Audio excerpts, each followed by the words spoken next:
as it was written long ago, the wicked flee when no man pursueth.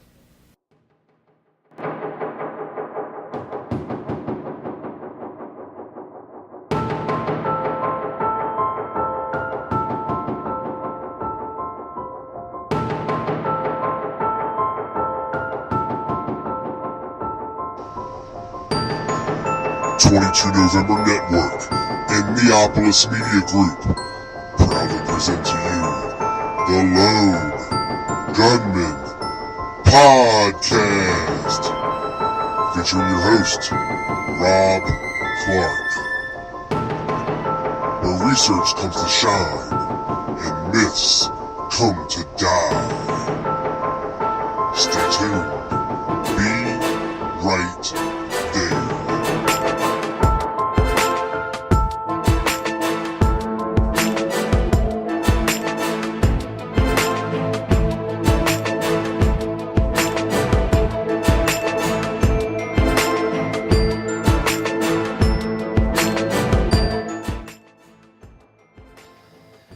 Oh, yeah.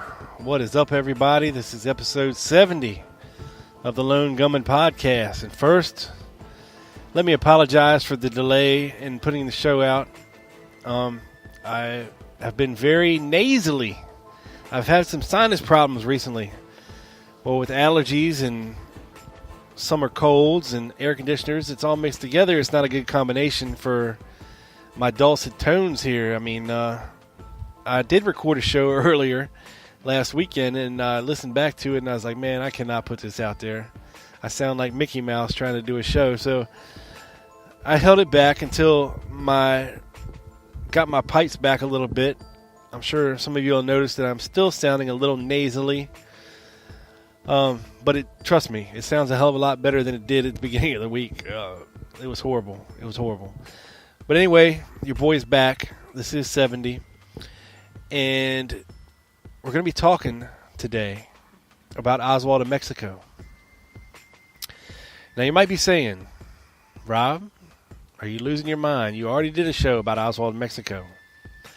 Well, no, I'm not losing my mind at all. Today, we're going to be looking at it from the Russian perspective. What the KGB had to say about Oswald visiting their embassy.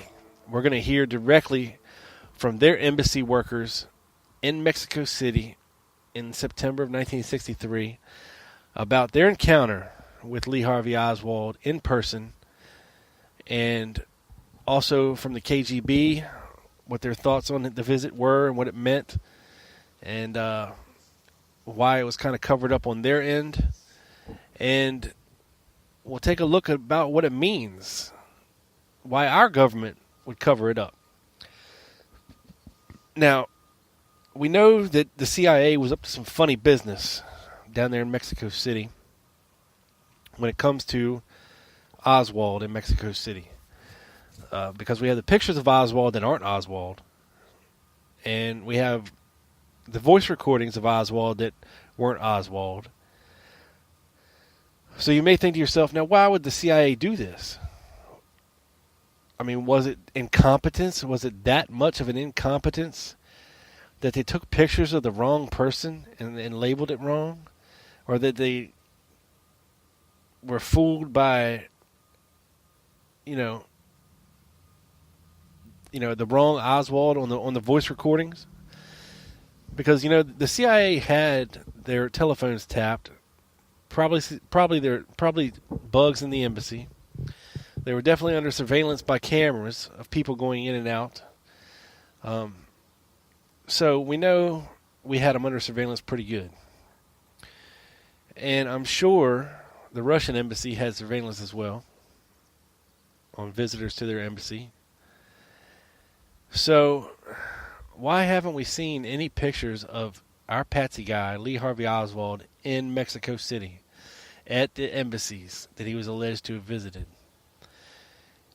Now, the Americans, they couldn't say just flat out, well, no, Oswald was never here. He never visited the Cuban embassy. He never visited the Russian embassy. They couldn't say that because the Cubans and the Russians admitted that he did visit. Okay? and so they couldn't just deny it, totally. So why do we have the wrong pictures and the wrong voice recordings? And a lot of people attribute that to impersonators. Now, why would you ask, okay, if Oswald is actually in Mexico City, why would they need to impersonate him? Have somebody use his name and go into the Cuban consulate and the Russian consulate and pretend to be him? Well, I've always thought that the original plan for, how the assassination would have shook out and who it actually got blamed on was the original plan, I believe, was going to be Oswald, but it was going to be, he was going to have ties to Russia and Cuba. He was going to have communist sympathy, and they were going to try to somehow pin this back on Cuba specifically, and if that didn't work, Russia, and the communism as a whole. But somebody somewhere, way smarter than anybody else, decided that this was a bad idea, because this literally would have started World War III, because people would have been clamoring in the streets for retaliation for those damn communists killing our president. And nothing short of a nuclear war would do. They would have wanted complete and total retaliation and annihilation. I mean, you just don't come over here and kill our president in the streets and get away with it. That's not how it works. So, but somebody somewhere thought that was a very bad idea. And I commend them for it, because it probably was a very bad idea at the time. So, the switch was then made for Oswald to look like a lone nut. And hence, kind of cut off any ties that he may have been having to the Russians or the Cubans or anything of that nature, and try to put the kibosh on it and make him look like a lone nut. Okay? This is why he had to die very soon after captured. Or else the truth might have eventually came out. Now, the reason this is important is because I had never heard this version of events before. And looking at Oswald in Mexico, it's a spider web. It's a sand trap. It's very hard. You're never ever going to pin down what the hell happened down there, because it's been obfuscated with false facts and cover-ups and lies. And finally, well, not finally, I mean, this book's been out for 22 years, but not too many people know about it over here. It was originally written in Russian. So, it doesn't get much play. It doesn't get much play because nobody knows what to make of it. I mean, it's coming from a KGB guy. Now, the book I'm referring to is called Passport to Assassination, the never-before-told story of Lee Harvey Oswald by the KGB colonel who knew him. Okay? I mean, this is craziness here. But this version of events that I'm about to tell you about, and his visit there, has never been heard. Nobody's ever heard this story, except people that have read this book, because it doesn't get much shine. I mean, it's totally not looked at by researchers. It's totally discounted from the history books. It's and I don't know any Russian researchers, who would throw down on this. So I'm going to tell you about it today. I came across this book at a used bookstore, and apparently it didn't sell too well back in the day, because the copy I got is pristine for being a 22-year-old book. I mean, it's a beautifully bound, hardcover, beautiful dust jacket on here book. It's in mint condition, and I got it for $7.95. And it was originally sold for $22.50 in the U.S., and that's 22 years ago. Okay. And now it was translated from Russian to English by Todd Bludeau. And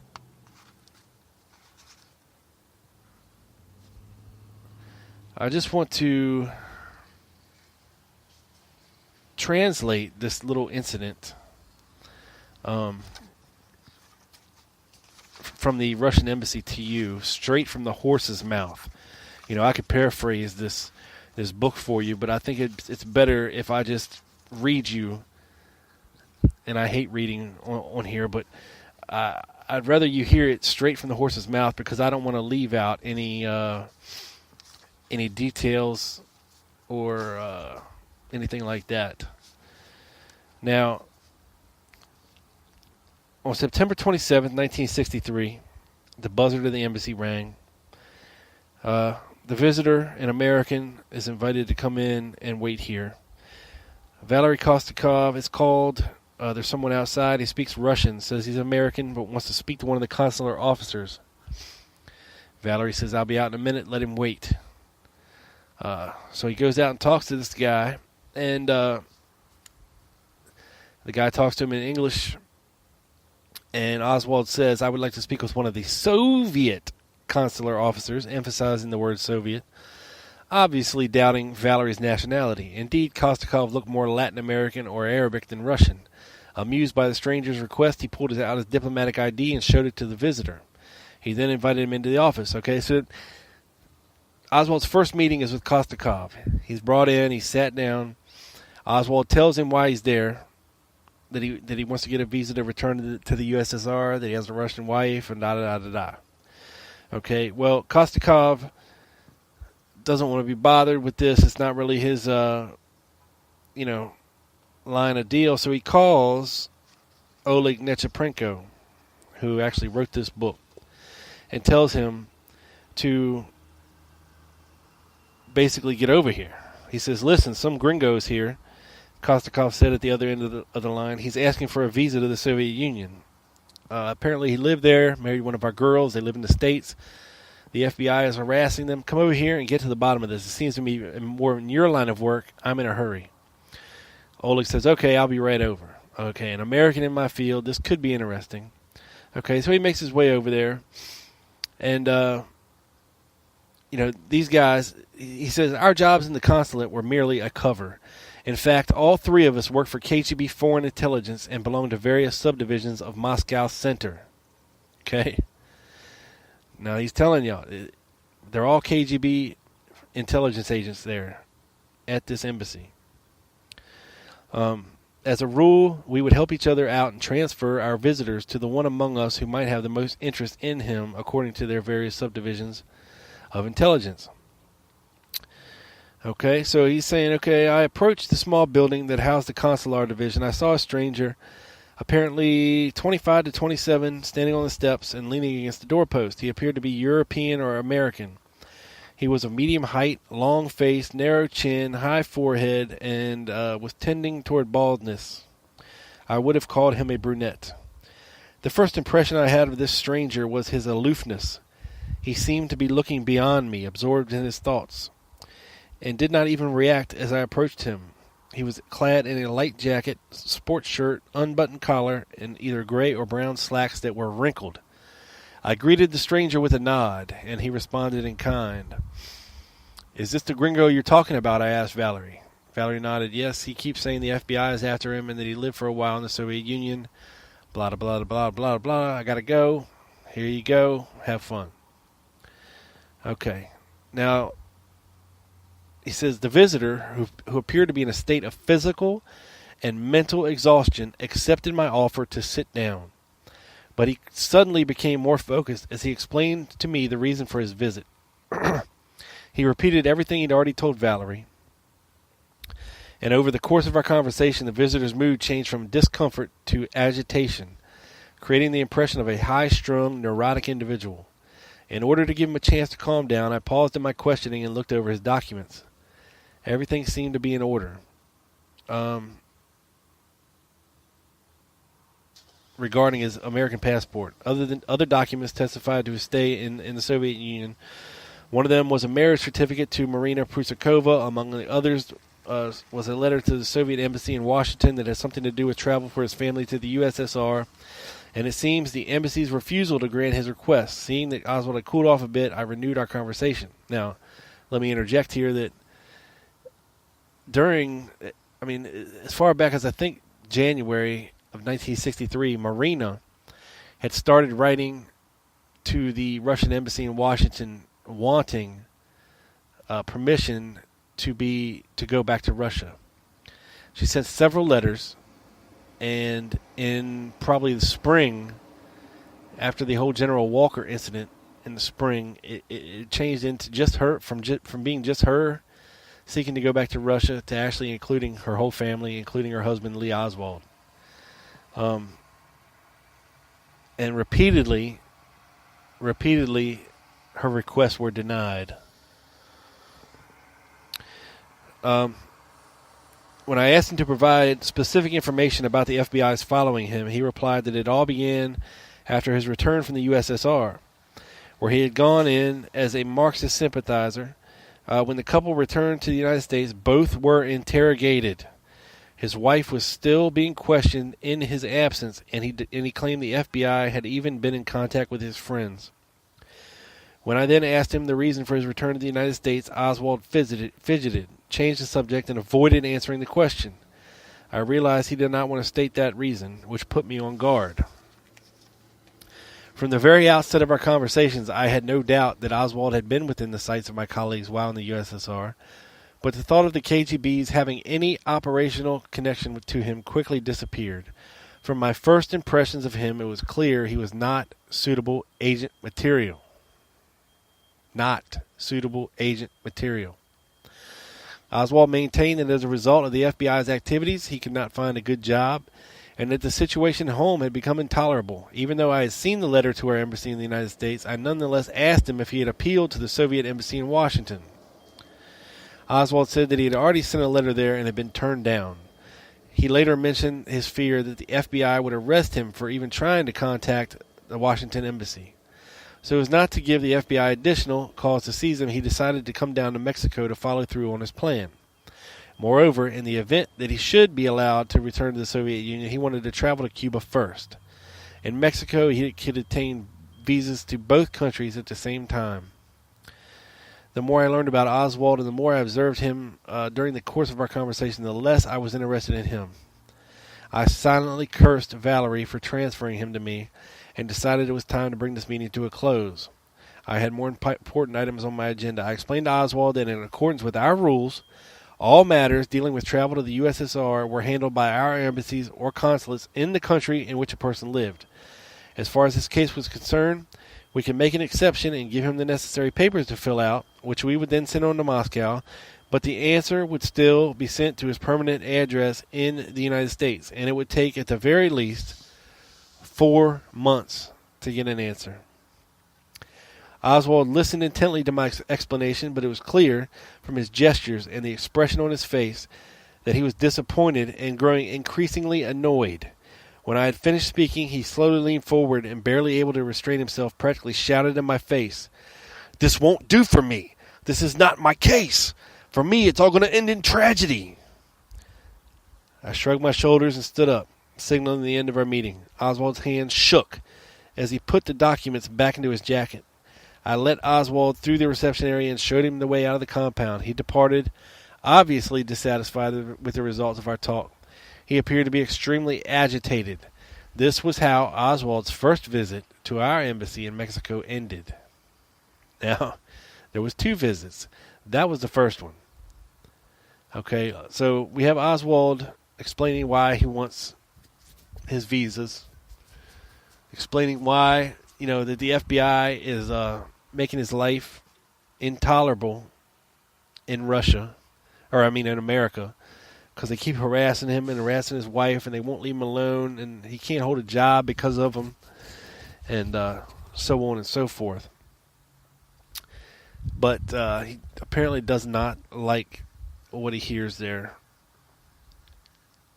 And on his English or Russian speaking ability, Nechepenko notes here that our meeting had been conducted primarily in Russian, but Oswald, possibly from the strain of being overly excited, often experienced difficulties in finding the proper Russian word and would switch to English. His pronunciation was bad, and he really mangled the grammar, but overall he was able to express his thoughts in our language. Not once during our conversation did he show any interest in showing my name or in knowing my name or who I was. This struck me as odd because American visitors usually wanted to know with whom they were dealing with. I suspected the reason for this was that Oswald was so consumed by his own problems that he couldn't care less which Soviet representative listened to him. This suited me just fine. So, that was the first visit. Nothing too crazy there, right? Well, the next day, Oswald came back, and this meeting went really, really badly, and I'll just give you there. Now I'm going to be switching from perspectives here because these three guys, okay, Oleg, Valerie, and Pavel, were all either in the room or coming in and out of the room at different times and saw different things. So they kind of combined all this from different perspectives to create one narrative here, and I'll try to relate that to you accordingly. Pavel was the first to show up at the embassy Saturday morning. They had planned on having a volleyball game at about 10 o'clock. The sentry knocked on the door and said we had a visitor, not Mexican in appearance, who asked to speak to the consul. The sentry explained to the visitor, though the embassy gate, that today was not a work day and refused to let him enter.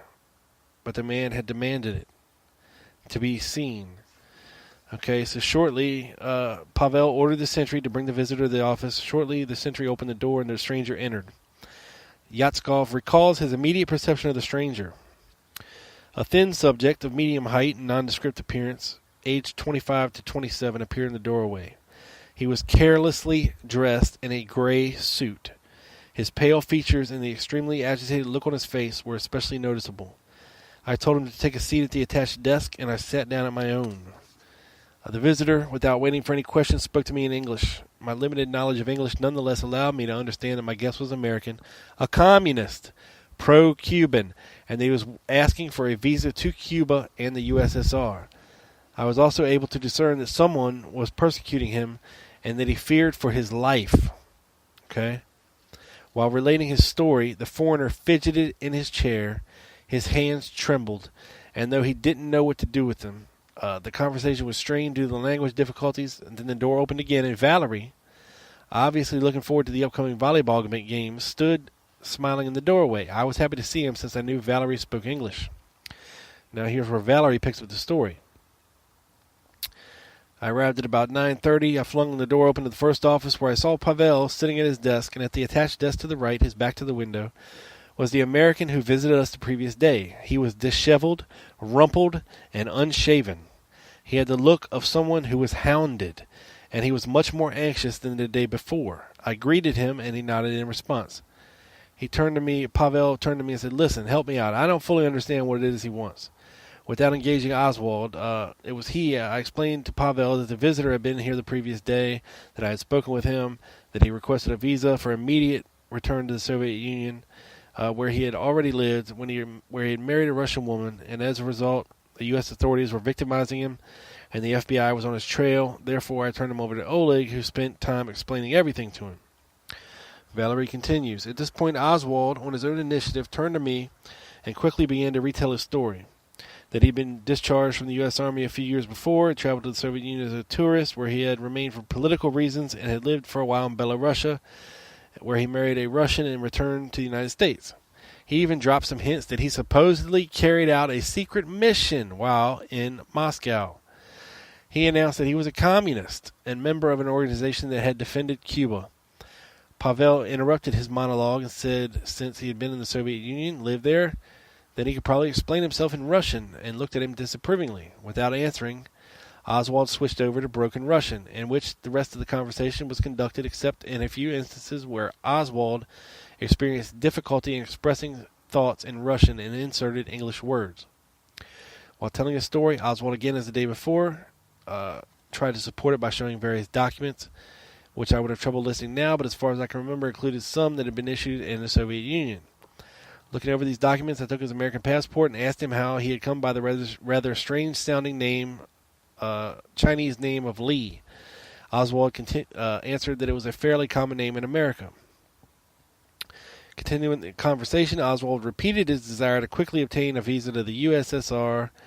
He lost his job because the FBI had been around his place of employment asking questions. In recounting all this, he continually expressed concern for his life.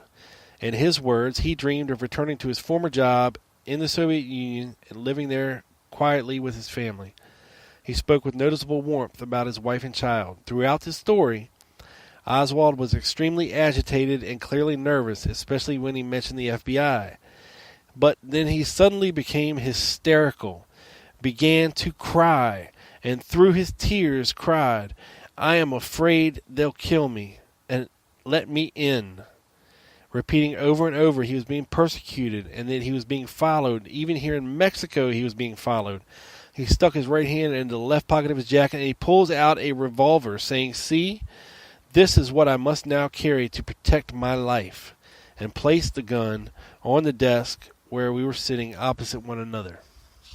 So we have Oswald here clearly about to lose his shit and pulling a gun out in the Soviet embassy in Mexico City. I was dumbfounded and looked at Pavel, who had turned pale, but then quickly said to me, "Here, give me that piece." I took the revolver from the table and handed it to Pavel. Oswald, sobbing, wiped away his tears. He did not respond to my movements. Pavel, who could grab the revolver, opened the chamber, shook the bullets into his hand, and put them in the desk drawer. He then handed the revolver to me, and I put it back on the desk. Oswald continued to cry, then pulled himself together and seemed indifferent to what we had done with his weapon. Pavel poured Oswald a glass of water and handed it to him. Oswald took a sip and placed the glass in front of him. At this moment, Oleg literally flew into the room with his bag and stopped in his tracks when he saw all of us sitting there. They were already late for the volleyball game. Now here Pavel Yatskov picks up this story. When I loaded the revolver, it had a short barrel, but it was of impressive size with a wooden handle. I think it was a Smith & Wesson, though I don't recall now if the chamber held 5 or 6 bullets. Oswald began to droop. Most likely the peak of his tension had passed, but his eyes were wet with tears, and his hands visibly shook. Okay? Now, I began to console him, saying that it might all seem terrible to him, since the reason for his being victimized was not immediately evident. Valerie repeated a few of my sentences in English. Regarding his visa to the Soviet Union, we explained our rules once again, but in view of this condition, I offered him the necessary forms to be filled out. If he thought this was acceptable, we would send them on to Moscow. But it was absolutely out of the question that we would issue a visa to him at that very moment. It was not going to happen. In response to his persistent request that we recommend that Cubans give him a visa as an alternative to obtaining our visa, we told him that Cuba was a sovereign nation and decided visa questions for itself. Oswald had explained his desire to travel to Cuba earlier in the conversation, saying he wanted to help the Cubans, quote, "build a new life," end quote. He then discussed his correspondence with the Soviet embassy in the United States, in which he sought to return to the USSR. He spoke of employees of that consulate as apathetic bureaucrats who looked at his report officially and simply did not want to understand him as a person. Oswald gradually calmed down, evidently after having understood and reconciled himself to the fact that he was not about to get a quick visa. He did not take the forms we offered him. His state of agitation had now been replaced by depression. He looked disappointed and frustrated. Valerie and I exchanged glances and let it be known the subject of this conversation had been exhausted and it was time to go. I rose from the table. Oswald got up from the chair and simultaneously grabbed a revolver and stuck it somewhere under his jacket, either in his pocket or belt. Turning to Valerie, he once again said something about being followed, so I bent down to get the bullets from the desk drawer. I handed them back to Oswald, who dropped them in his pocket. We said goodbye with a nod of our heads. Valerie stood, calmly opened the door, and they quickly led Oswald out. That was the last time they saw him that day. Now, this whole incident was so very odd to them. that instead of going to their volleyball game, they immediately filed a report back to Moscow Center, KGB headquarters, filed a report about what had just happened, this strange man and his name, and what happened as he came in there into their office on both days and demanded and what he wanted. And but they basically sent a report back to Moscow, detailing what had just happened, which was served to cover their ass later, and we'll get into that in a second. Now, later on, I believe in the spring of 1992, this guy met with this guy Yura, who actually worked in the KGB office in Moscow, and this guy Yura was in charge of handling the inquiry of the Oswalds for returning to Russia. And he says the first thing to do was to understand the reasons for Prusakova's request and then figure out which departments should be informed. I found background information in the archives. The Prusakova file, like most exit files, was thin. It consisted of the usual special investigative material, that is, letters, place of birth, employers, schools, and so on. As I remember, it was started on her husband, and then her paperwork was included. My next step was to ask Leningrad KGB to utilize the local Ovir office to ascertain whether Marina's relatives were willing to let the Oswalds stay with them. Clarification of this request was standard in connection with an immigration request. The information about the husband chronicled his stay in Minsk, so I also informed the Belarusian KGB of Marina's request. I don't remember how much time elapsed before I got a reply from Leningrad. Local authorities learned that her stepfather had no interest in taking them in. The gathered data indicated that their relationship was strained. He characterized Marina as a woman of loose morals. In his words, her main goal was to marry a foreigner and leave the country with him. Yura continued, intelligence had no interest in Oswald and his wife, and if there had been any, it would have come through my department. All the information I'd gathered pointed to the inadvisability of allowing the Oswalds to return in the current year. I presented a draft to Pavel Alexandrovich, who edited it slightly and signed it rather quickly. All that was left for me to do was send it to the document to the Consular Division of the Ministry of Foreign Affairs, which I did. Then we received a reply from the chairman of the Belarusian KGB granting permission. I don't remember any weighty operational arguments being advanced in this letter. It's entirely possible that Minsk was already informed the answer was no. It was too late to stop the process. If the letter had come sooner, it might have influenced the decision. When I was young, I thought it strange that if KGB Center showed no interest, well, then why should a Republic branch division create a fuss? Who needs the extra headache? Now, after Kennedy's assassination, I learned the FBI, after searching Oswald's apartment, found the official Soviet rejection of his immigration request. Imagine what the reaction would have been if permission had been granted and it coincided with the assassination. It would have been taken as firm evidence of Soviet involvement, offering to shield the assassin after he completed his mission. It would be difficult to imagine a better propagandic gift for certain groups. But this is speculation after the fact, and after I sent my conclusion in regard to Prusakova, I forgot all about it. I was preparing to leave on assignment to the United States. So, basically what he's saying is, that her request was refused on October 7th. Now, the Ministry of Foreign Affairs had not yet received Lee Harvey Oswald's petition, and that report is dated November 16th, 1963. Okay? Now, what they did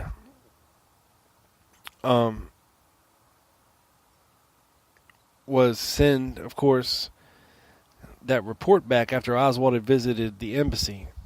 And he says here, thus only while working on this book, almost 30 years later after the fact, did I see for myself how far our little life preserver, the report they sent, the information we had forwarded to Moscow about Oswald's visit to our embassy in Mexico City had floated, and what role it had played at the time. My former co-worker, retired Colonel Vitaly Gerasimov, vice counsel of the Soviet embassy, was stationed in Washington Residentura, and relates the following. In 63, Ep.64, I was assigned to Marina Oswald's case. I began to correspond with the petitioner. Although these letters were signed by the consul, I was responsible. She filled out all the necessary consular questionnaires, and I was prepared to forward them to the consular division in Moscow when Consul Reznichenko suggested I find out why she wanted to return. This request needed the embassy's approval and the preparation of the inquiry of Ministry of Foreign Affairs. This procedure was followed when there were further questions for the petitioner. As far as I remember, she never replied to this letter. I can't venture a guess as to whether we sent her a declaration with all the other documents to Moscow. In corresponding with Prusakova, we paid no attention to her husband. We had no information on Oswald prior to the assassination. If such material had been sent from Moscow Center, it would have come to me in my cover job. We were also very surprised by Prusakova's request, since there are only a handful of people like her living in the United States. A handful of people like her. Okay. So, just to summarize here, this little visit by Oswald to the embassy, and he's very agitated and upset. He's crying, he's shaking, he's pulling a gun out, he's acting crazy, basically, and desperate, almost, seemingly.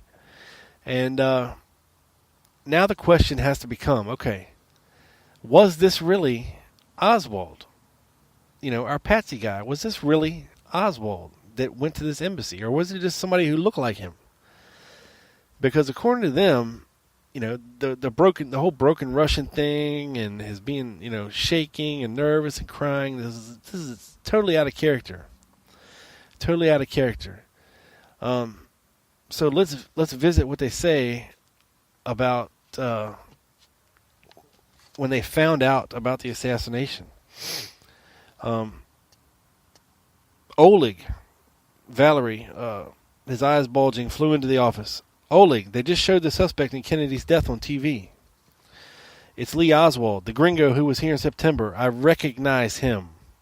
He blurted out it in what seemed like one breath. Him? So they dashed out of the consulate towards the embassy. And neither of us had any doubts. It was him, Lee Harvey Oswald, the same man who was in our office 2 months ago. We could not take our eyes off the television set. When the report ended, we went outside and again exchanged a long, silent glance before exclaiming in unison, "Holy shit." We were in a state of shock. So, yeah. Apparently, the same guy arrested, in connection in Dallas with the assassination was the same man, according to them, who had came into their office in Mexico City. Same guy. Same exact guy. So, how can we rectify that? If Oswald, the guy we know and love as our patsy in Dallas, was actually in Mexico City at that embassy demanding, passage, because we know that they had been writing letters to go back. If they were denied, then this would have made Oswald a desperate man. Desperate people do desperate things, such as embark on a road trip to Mexico City, several hundred miles away, to, on a whim, try to get to the Russians there and explain his need for entrance into the country, and hope that everything he had been doing was enough for them to believe in him and let him back in the country.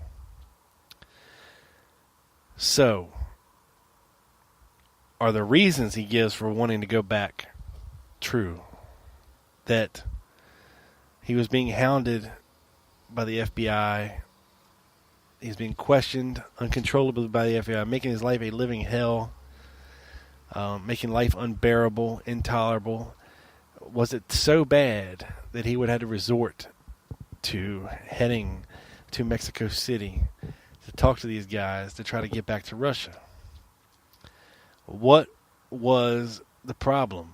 Why was he so hell-bound and determined to get back to Russia? Did he know there was a plot afoot that could possibly implicate him in everything, but yet he could not leave? There was nothing he could do about it? Or was he simply seeking a way out after the assassination had occurred, where he could seek asylum in a foreign sympathetic country? Who knows?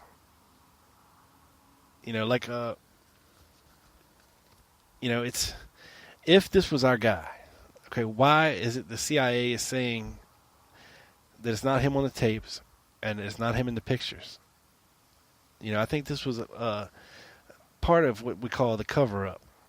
Okay, because there's people, I think, that wanted to tie Oswald back to Russia and Cuba, or if there were real connections between Oswald and Russia and Cuba, such as his, if his FPCC tactics, his pro-Castro stance, and his pro-communist and wanting to go back to Russia was real. If all this is real, okay, then Oswald could be tied back to Russia and Cuba, and they would have been blamed for the assassination as being behind it. So, and we know from the Warren Commission that they wanted to put the kibosh on any kind of idea floated out there like that, because people would have demanded blood. They would have demanded retaliation, annihilation of any country who had just slayed their president in the streets of Dallas at the time. Hence the need for the lone nut, the guy unincorporated with any other country, any other ideals, any other partners, any other people. Just a lone nut is behind this. And somebody very, very smart, very high up, decided that was the best path to go on there, and not have this guy tied back to Russia and Cuba, at least in the eyes of the people. And this was their guy, their lone guy. It was him behind it because he was crazy, and that's it. We don't need to look any further. That's it.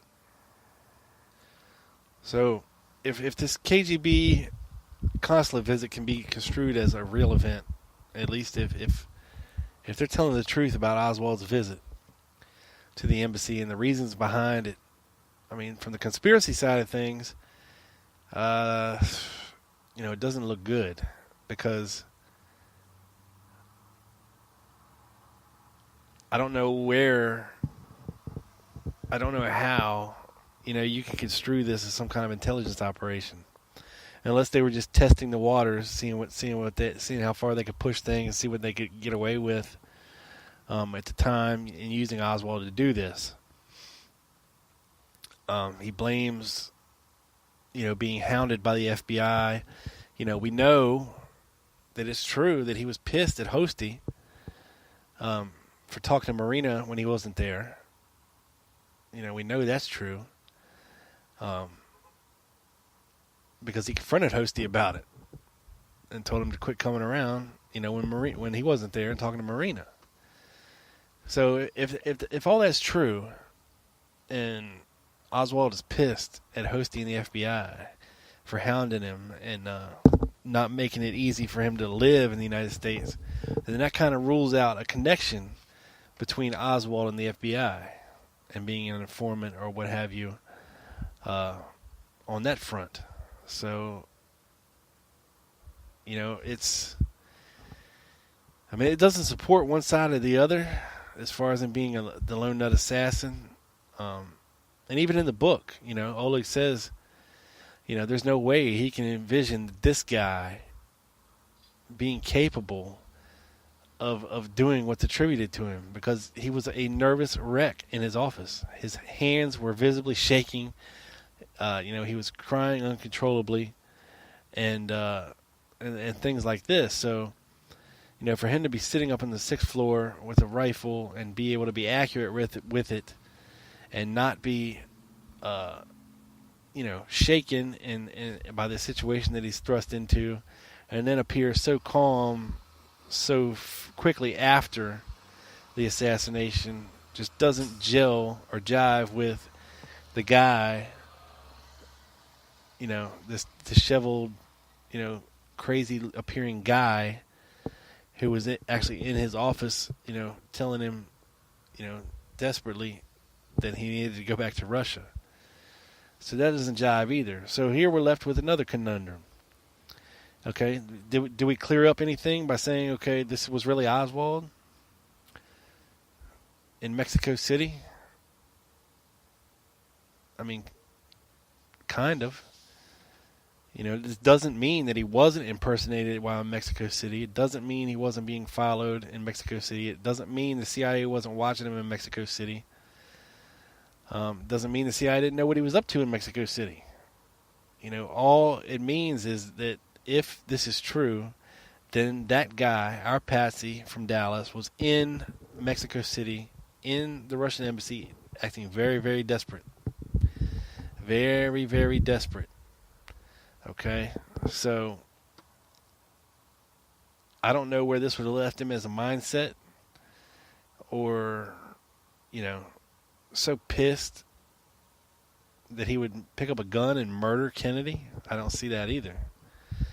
So, what do we have left here?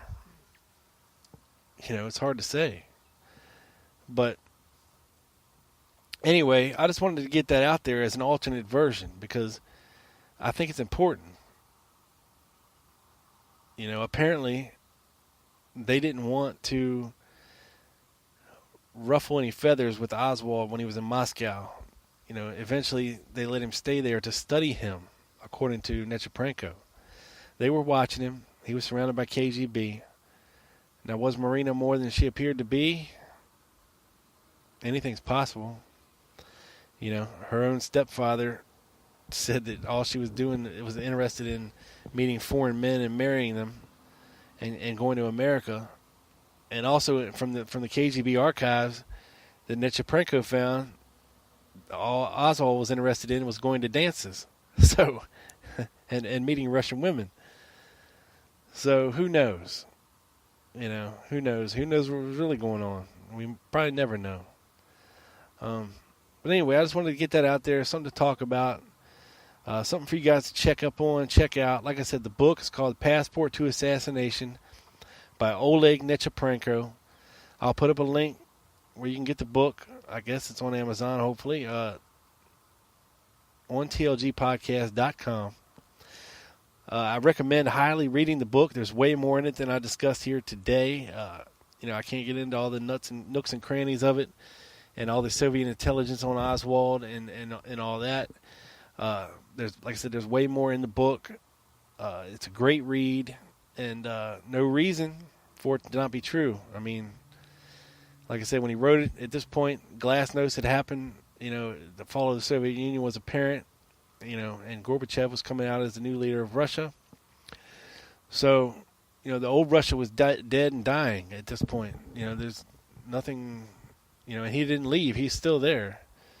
So he wasn't worried about repercussions. He was putting out what he thought to be a truthful story and backing it up with documents that are in the book. So, check it out. There's lots of good stuff in there. There's even a surveillance photo of Marina Oswald, a KGB surveillance photo of her doing what looks to be stuffing something in somebody's pocket. So there's all kinds of cool stuff like that in there, stuff you've never seen or heard before. So definitely check it out, and you will like it, I promise you that. I guess that's it for the show today, but please, like I said, I got 70 shows in the archives, people. Go back and listen if you get bored. Or get delayed like today, go back and listen to the old ones. That's what they're there for. They're archived for your pleasure. So please go back and listen to the old ones. And head over to tlgpodcast.com for any relevant. I'll put up some pictures from this book. Stuff you've never seen before over on tlgpodcast.com as well. Also, head over to tpack.com, twoprincesandaking.com. Support Carmine and his efforts over there to bring you primary research and source documents when it comes to the assassinations of JFK, RFK, and Martin Luther King. Check out my buddy Chuck Ocelli's show, The Ocelli Effect, on ucy.tv/TOE. Lots of great shows there and in the archives as well, and on YouTube. Also, my buddy Doug over at the Dallas Action. You can find him on Spreaker, on Facebook, and on 22novembernetwork.wordpress.com for everything Doug and the Dallas Action. Also, my boy Will on Twitter at JFK Prime Source.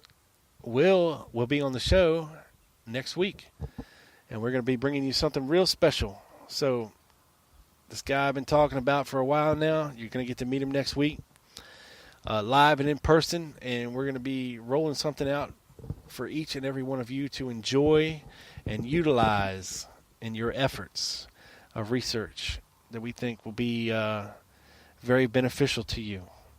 And so stay tuned for that next week. Will from JFK Primary Sources will be on the show next week. All right, people. The sumbitch is in the can. Beamed up to the satellite.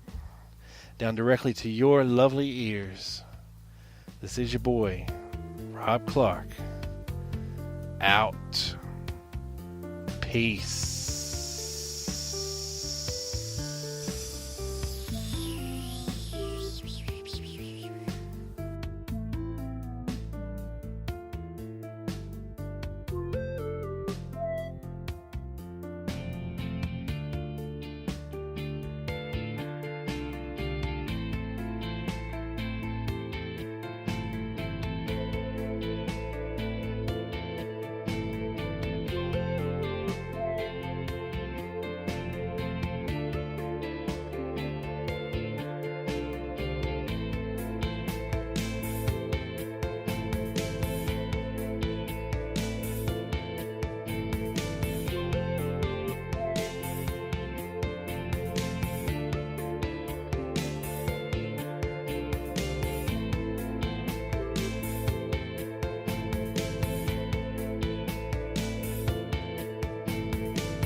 The very word secrecy is repugnant in a free and open society.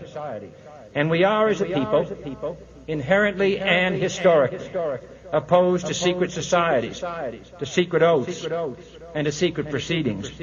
It is a system which has conscripted vast human and material resources into the building of a tightly knit, highly efficient machine that combines military, diplomatic, intelligence, economic, scientific, and political operations. Its preparations are concealed, not published.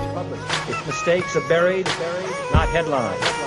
Its dissenters are silenced, not praised. No expenditure is questioned, no rumor is printed, no secret is revealed. High volume.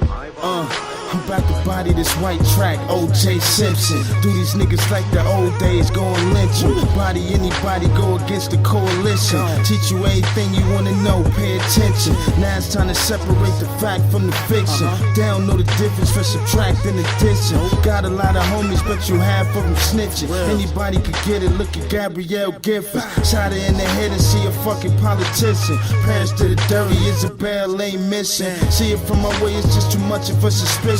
Failed a lie detector test, a lot of shit to mention. The media just show us what they want, tunnel vision. Who you think on CBS, pay attention.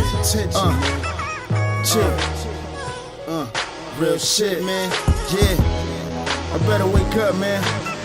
Shit right in your face, man. Yeah. Politicians just crooked, man. For conspiracy, if you ask me.